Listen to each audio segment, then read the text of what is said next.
Have you ever wondered why, in Matthew 24 verse 36, Jesus said, "No one knows the exact day or hour of his return, not even the angels or he himself, but only the Father"? Does this mean Jesus wasn't God?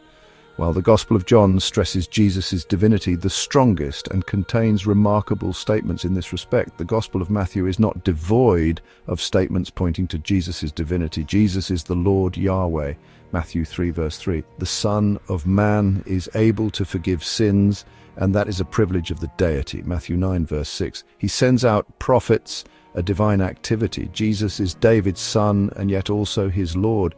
All authority is given to Jesus. So he is omnipotent and omnipresent. He is also part of the Trinity, who shares one common name, Matthew 28 verse 19. So in Matthew, Jesus is both God and the one whose knowledge is somewhat limited.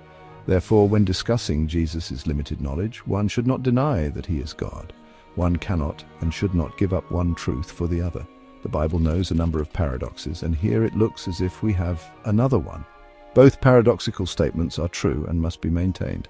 Matthew also makes it clear that Jesus is a real human being, though conceived by the Holy Spirit. He accomplishes this revelation by integrating Jesus in the genealogy of Matthew 1 and mentioning his birth. Because Jesus was fully human, he became hungry.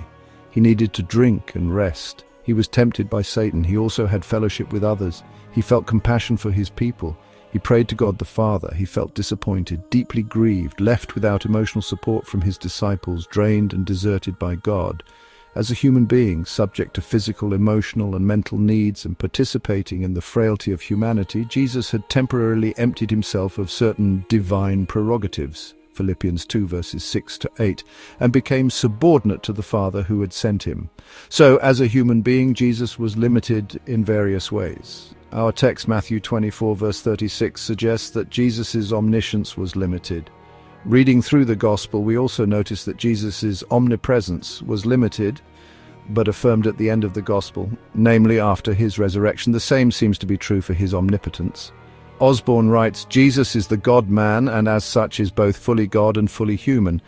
This involves limitations when in his incarnate state.